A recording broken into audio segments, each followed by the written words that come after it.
Hi friends, నేను మీ జ్ఞానేశ్వర్. మనం ఈ వీడియోలో బిగ్ బాస్ హౌస్లో ఉన్నటువంటి 9 కంటెస్టెంట్లలో ఎవరు టాప్ 5కి వచ్చే ఛాన్స్ ఉందనేది ఈ వీడియోలో క్లియర్ కట్గా మాట్లాడుకుందాము.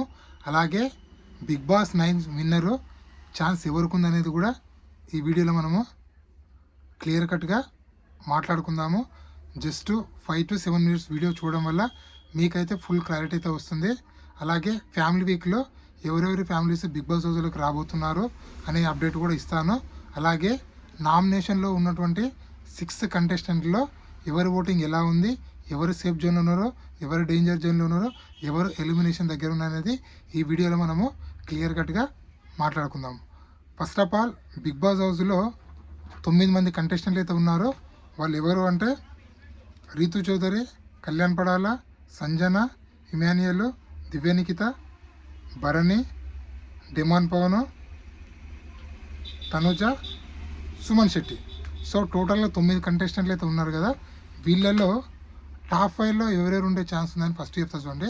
టాప్ 5లో 100కి 100% కళ్యాణ్ పడాలా ఉంటాడు, అలాగే తనుజ ఉంటుంది, అలాగే ఇమాన్యుయల్ ఉంటాడు, అలాగే డిమాన్ పవన్ ఉంటాడు. 5th పొజిషన్ నుంచి వెళ్ళి సుమన్ శెట్టి, రీతు చౌదరి, భరణి, సంజన.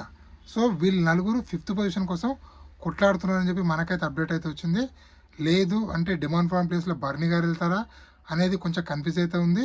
మొత్తానికైతే టాప్ 3 అయితే 100కి 100% ఫిక్స్. కళ్యాణ్ పడాలా, తనుజ, ఇమాన్యుయల్. ఈ పొజిషన్లో అటు ఇటు అయితే కావచ్చు, కానీ వీళ్ళు ముగ్గురు అయితే ఫిక్స్. డిమాండ్ పవన్ కూడా ఉంటే ఛాన్స్ అవుతుంది. సో మొత్తానికి 9 మంది కంటెస్టెంట్లో మీ దృష్టిలో టాప్ 5 ఎవరు అనుకుంటున్నారు అనేది కింద కామెంట్ పెట్టండి. నేను చెప్పినటువంటి టాప్ 5 ఆర్డర్లో ఉండొచ్చు, ఆర్డర్లో లేకపోవచ్చు, కానీ వీళ్ళైతే 100కి 100% ఉంటారు. అలాగే బిగ్ బాస్ 9 విన్నర్ ఛాన్స్ ఎవరికి ఉంది అంటే 10 వారాల గేమ్ చూసిన తర్వాత 100కి 100% కళ్యాణ్ పడాలకు ఎక్కువ ఛాన్స్ ఉంది. గత లాస్ట్ వీక్తో పోల్చుకుంటే last week Saturday Sunday episode అయిపోయిన తర్వాత తనుజ గారి ఓటింగ్ అనేది చాలా డ్రాప్ అయింది, చాలా తగ్గింది. ఎందుకంటే బిగ్ బాస్ కూడా తనుజకు సంబంధించిన నెగిటివిటీని బాగా ప్రొజెక్ట్ చేస్తుండు. ఎందుకంటే కామనర్ అయినటువంటి కళ్యాణ్ పడాల గెలిస్తే బిగ్ బాస్ సీజన్ పైన ఇంపాక్ట్ అనేది ఎక్కువ ఉంటుంది, అలాగే ఆడియన్స్లోకి చాలా రీచ్ వెళ్తుంది, అలాగే నెక్స్ట్ సీజన్ కూడా సూపర్ హిట్ అయ్యే ఛాన్స్ ఉంటుంది. కాబట్టి బిగ్ బాస్ ఆ వేలో ఆలోచిస్తుందని చెప్పి మనకైతే అర్థమవుతుంది. సో నిజంగా బిగ్ బాస్ సెలబ్రిటీస్ని విన్నర్ చేయాలనుకుంటే తనుజని విన్నర్ చేస్తాడు, లేదా కామనర్ని విన్నర్ చేయాలనుకుంటే 100కి 100% కళ్యాణ్ పడాలని విన్నర్ చేసే ఛాన్స్ ఎక్కువ మొత్తంలో ఉంది. సో ఇప్పుడు కళ్యాణ్ పడాలకు తనుజకు డిఫరెన్స్ మాట్లాడుకుంటుంది. ఒకసారి కళ్యాణ్ పడాల గురించి ఫస్ట్ మాట్లాడుకుందాం. కళ్యాణ్ పడాల బిగ్ బాస్ 9లో 100కి 100% జెన్యున్ ఉన్న కంటెస్టెంట్ ఎవరు ఉన్నారంటే అది కళ్యాణ్ పడాలని క్లియర్ కట్గా చెప్పవచ్చు. ఎందుకంటే తన గురించి ఎంత తక్కువ చెప్పినా కూడా తక్కువే. తను నామినేషన్ చేసినా కూడా నిన్న ఎపిసోడ్లో చూసాము సుమన్ శెట్టికి హెల్ప్ చేశాడు. అలాగే ఈరోజు సంజన గారి ఫ్యామిలీకి తన ఫ్యామిలీలో ఉన్నట్టు 15 minutes టైంని ఒక 5 minutes కేటాయించడం జరిగింది. ఎవరికి? సంజన గారికి. ఎవరు చేస్తారండి, ఈరోజు రేపు ఎవరి స్వార్థం వాళ్ళు చూసుకుంటారు ఈ కలియుగంలో. అలాంటిది తన ఫ్యామిలీ కోసం ఉన్నటువంటి 15 minutesలో 5 minutes సంజన గారికి ఇవ్వడం అనేది చాలా చాలా గ్రేట్. అలాగే సంజన గారు, సుమన్ శెట్టి వీళ్ళిద్దరు నామినేషన్ చేశారు ఎలిమినేట్ కావాలని చెప్పి. అలాంటిది వాళ్ళిద్దరు నామినేషన్ కూడా కన్సిడర్ చేయకుండా సరే పోనీలే వాళ్ళు చేశారు కదా అని చెప్పి లైట్ తీసుకొని అక్కడ డిఫెండింగ్ చేసుకుంటూ కరెక్ట్ డిఫెండ్ చేసుకుంటూ మాట్లాడడం కూడా కరెక్ట్ మాట్లాడి వాళ్ళందరికీ ఇచ్చి పడేసాను అనుకోవచ్చు. కానీ నామినేషన్ అయిపోయిన తర్వాత ఇక్కడ సుమన్ శెట్టికి ఐరన్ రాడ్ దాటే టైంలో కాళ్ళు తీయపడము, అలాగే గ్రీన్ తాడు తీసుకొని చెప్పడము, సో అలాగే ఆ 20 minutes టైంని తనకు సాక్రిఫైస్ చేయడము, అలాగే సంజన గారికి ఒక 5 minutes సాక్రిఫైస్ చేయడం, ఇవన్నీ చూస్తే కళ్యాణ్ ఎంత జెన్యూనిటీ అనేది అర్థమవుతుంది. ఫస్ట్ నుంచి చూసుకుంటే కళ్యాణ్ పడాలా ఓటింగ్ అనేది ఫస్ట్ 2 weeks లేకున్నా 3rd week నుంచి కంటిన్యూగా గ్రాఫ్ అనేది తనది 1 by 1 ఒక్కొక్క మెట్టు ఎత్తుకుంటా ఇప్పుడు టాప్ 1 పొజిషన్కి రావడం జరిగింది. అలాగే తన స్టాండ్ అనేది ఎవరికి సపోర్ట్ ఇవ్వాలో 100కి 100% ఒక సైడే ఉంటాడు.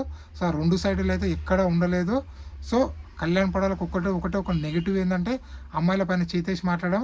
అది కూడా నాగార్జున గారు చెప్పిన తర్వాత దానికి 100% ఇప్పుడు ఎవరిని టచ్ చేయట్లేదు, ఎవరిని దగ్గర కూడా రానివ్వట్లేదు, ఎవరి పైన చేతులు కూడా వేయట్లేదు. సో 100కి 100% తను మార్చుకున్నాడు.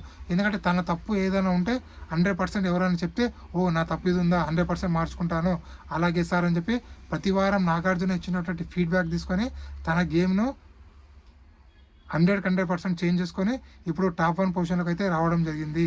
అలాగే తనుజ గారు తీసుకుంటే తనుజ గారు పెద్ద ఫ్లిప్పర్ అని చెప్పొచ్చు. ఎందుకంటే తన మాట పైన తను నిలబడదు. అలాగే తను ఎప్పుడు తన చుట్టే కంటెంట్ తిరగాలనుకుంటుంది. అలాగే తన చుట్టే ప్రతి ఒక్కరు నా చుట్టే ఉండాలి, నాతో మాట్లాడాలి, నన్నే హైలైట్ చేయాలి. అలాగే ఎవరు హెల్ప్ చేసినా కూడా ఫైనల్గా మనం ఓడెక్కేటప్పుడు ఓడ మల్లన, ఓడ దాటిన తర్వాత బోడి మల్లన అనే టైపు తనుజ చేస్తుంది. ఎందుకంటే తనుజ ఫస్ట్ ప్రతి ఒక్కరికి కెప్టెన్ కంటే టాస్క్లో కానీ లేదా కెప్టెన్ టాస్క్లో కానీ పోయి సపోర్ట్ అడుగుతుంది.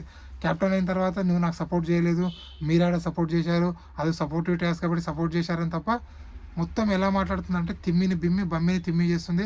అలాగే ఫేక్ రిలేషన్ క్రియేట్ చేసుకుంటుంది.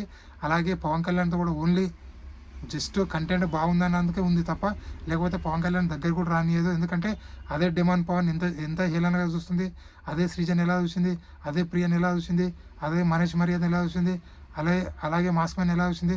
కామనర్స్ మొత్తం చాలా తక్కువ చేసి మాట్లాడింది తనుజ. కానీ కళ్యాణ్ పడాలి తన పక్కన ఉండడం వల్ల తన కంటెంట్ వస్తుంది. సో ఏదో రకం ఫ్రెండ్షిప్ పరంగా కానీ, లవ్ పరంగా కానీ, క్రష్ పరంగా కానీ ఏదో పరంగా కంటెంట్ అనేది బయటకు అవుతుంది. అందుకోసం కళ్యాణ్ పడాలతో తను క్లోజ్గా మూవ్ అవడం జరిగింది.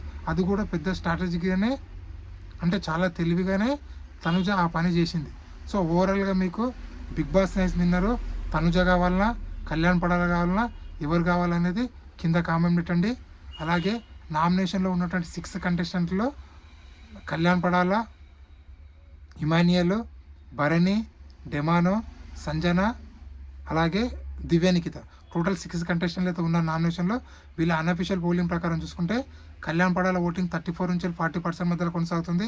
అలాగే ఇమాన్యుయల్ ఓటింగ్ 25 to 30%, అలాగే బర్నీ గారు voting 18%, demon pan voting 10%, Sanjana గారు ఓటింగ్ 9%, అలాగే దివ్యానికిత ఓటింగ్ అనేది 5% కొనసాగుతుంది. ఇదే విధంగా దివ్యానికిత ఓటింగ్ కొనసాగితే 100% దివ్యానికిత ఎలిమినేట్ అయ్యే ఛాన్స్ అనేది ఎక్కువ మొత్తంలో ఉంది. అలాగే సేఫ్ జోన్లో ఉన్న కంటెస్టెంట్లో కళ్యాణ్ పడాల, ఇమాన్యుయల్, బర్నీ వీళ్ళు ముగ్గురు సేఫ్ జోన్లో ఉన్నారు. డేంజర్ జోన్లో ఉన్న కంటెస్టెంట్లో సంజన గారు, డెమాన్ పవన్. ఎలిమినేషన్ దగ్గర ఉన్న కంటెస్టెంట్ దివ్యానికిత. నామినేషన్లో ఉన్న 6 కంటెస్టెంట్లో మీరు ఎవరికి ఓటేద్దాం అనుకుంటున్నారో, ఎవరిని ఎలిమినేట్ చేద్దాం అనుకుంటున్నారో అనేది కింద కామెంట్ పెట్టండి. అలాగే బిగ్ బాస్ 9 విన్నరు లేడీ కంటెస్టెంట్ అవుతుందా లేకపోతే మేల్ కంటెస్టెంట్ అవుతారా, ఎవరైతారు అనేది కింద కామెంట్ పెట్టండి. ఇప్పటి వరకు బిగ్ బాస్ చరిత్రలో 8 డైరెక్ట్ సీజన్ జరిగినాయి. ఒక ఓటీటీ సీజన్లో మాత్రం బిందు మాదే గెలవడం జరిగింది. బిగ్ బాస్ 1, 2, 3, 4, 5, 6, 7, 8 ఓవరాల్గా 8 బాయ్స్ అయితే గెలవడం జరిగింది. ఫస్ట్ బిగ్ బాస్ 1 గెలిచింది శివబాలాజీ, తర్వాత కౌశల్ మండా, తర్వాత రాహుల్ సిప్పిగన్, తర్వాత అభిజిత్, తర్వాత విజయ్ సన్ని, అలాగే రేవంత్, పల్లవి ప్రశాంత్, అలాగే మన ఎవరు నిఖిల్. సో టోటల్గా 8 కంటెస్టెంట్లు గెలవడం జరిగింది. సో 9వ సీజన్ కూడా అబ్బాయి గెలుస్తాడా, అమ్మాయి గెలుస్తాడా, ఎవరు గెలుస్తారు అనుకుంటున్నారు అనేది మీరు కింద కామెంట్ పెట్టండి. అలాగే టాప్ 5 కంటెస్టెంట్లో నేను చెప్పిన పేర్లో Kalyan Padala first, second Tanuja, third Emmanuel, fourth Demon Pavan, 5th position కోసం సంజన, సుమన్ శెట్టి, రితు చౌదరి, బర్ని గారు వీళ్ళు నలుగురు అయితే పోటీ పడుతున్నారని చెప్పి మనకైతే తెలుస్తుంది. సో మీ అంచనా ప్రకారము టాప్ 5లో ఎవరు ఉండబోతున్నారు అనేది కింద కామెంట్ పెట్టండి. అలాగే బిగ్ బాస్లో ఫ్యామిలీ వీక్ నడుస్తుంది కదా, ఆ ఫ్యామిలీ వీక్లో తనుజ గారి ఫ్యామిలీని చూడడం జరిగింది. అలాగే సుమన్ శెట్టి ఫ్యామిలీని ఆల్రెడీ చూడడం జరిగింది. అలాగే ప్రోమోలో డెమాన్ పవన్ ఫ్యామిలీ చూడడం జరిగింది. దాని తర్వాత సంజన గారి ప్రోమో కూడా రావడం జరిగింది. దాని తర్వాత దివ్యానికిత రావడం జరుగుతుంది. దాని తర్వాత కళ్యాణ్ పడాల వస్తున్నారు. దాని తర్వాత ఇమాన్యుయల్ది ఉంటుంది. తర్వాత బర్నీ గారిది. సో ఓవరాల్గా ఫ్యామిలీ వీక్ అందరిది 1 by 1 వస్తూనే ఉంటారు. సో ఇక్కడ కళ్యాణ్ పడాల గారి మమ్మీ వచ్చినప్పుడు చికెన్ బిర్యానీ తీసుకోవడం జరిగింది. లగ్జరీ బడ్జెట్ టాస్క్లో కూడా తను చికెన్ గెలుచుకుని చెప్పి మనకైతే సమాచారం అయితే వచ్చింది. అలాగే తను బ్రెడ్ హల్వా కూడా తీసుకొని వచ్చింది. ఆ బ్రెడ్ హల్వా కళ్యాణ్ పడాలకు తినిపించింది. ఓన్లీ జస్ట్ 10 మినిట్స్ ఉండడం వల్ల కళ్యాణ్ పడాల మమ్మీ గారు ఇలా వచ్చి అలా వెళ్ళిపోయినట్లు అనిపిస్తుంది మనకైతే. ఎందుకంటే ఉన్నది 15 మినిట్స్. ఆ 15 మినిట్స్లో కళ్యాణ్ పడాల 5 మినిట్స్ సంజన గారికి ఇవ్వడం జరిగింది. అనవసరంగా ఇచ్చాడని నాకైతే అనిపిస్తుంది. ఎందుకంటే వాళ్ళ మమ్మీ వచ్చినప్పుడు అట్లీస్ట్ తన కోసం తను కాకుండా కూడా బిగ్ బాస్ చూసే ఆడియన్స్కు తన మమ్మీ ఎవరైనా తెలుస్తుంది, అరే వాళ్ళిద్దరి మధ్యలో బాండింగ్ అనేది అర్థమవుతుంది. సో ఇక్కడ కళ్యాణ్ పడాల కొంచెం స్వార్థంగా ఆలోచిస్తే బాగుండని నాకైతే అనిపించింది. సో ఓవరాల్గా బిగ్ బాస్ 9 విన్నర్ ఎవరైతారని మీరు అనుకుంటున్నారు అనేది కింద కామెంట్ పెట్టండి. అలాగే నా వీడియోలు నచ్చినట్లయితే లైక్ చేయండి, షేర్ చేయండి, సబ్స్క్రైబ్ చేసుకోండి. అలాగే నాకు ఒక ఇన్స్టాగ్రామ్ ఐడి ఉంది. ఆ ఇన్స్టా ఐడి పేరు జ్ఞానేశ్వర్ బీబీ రివ్యూస్ అని ఉంటుంది. ఇన్స్టా ఐడిని ఫాలో అవ్వడం వల్ల బిగ్ బాస్ నైట్ సంబంధించిన ప్రతి ఒక్క అప్డేట్ అనేది నేను ఎప్పుడప్పుడు అందిస్తుంటాను, ఇన్స్టా స్టోరీలో పెడుతుంటాను. సో దయచేసి ఇన్స్టా ఐడిని ఫాలో అవ్వండి. అలాగే ఈ కొత్త యూట్యూబ్ ఛానల్ కూడా సపోర్ట్ చేస్తారని మనసారా కోరుకుంటూ ఉంటా. మరి నేను మీ జ్ఞానేశ్వర్.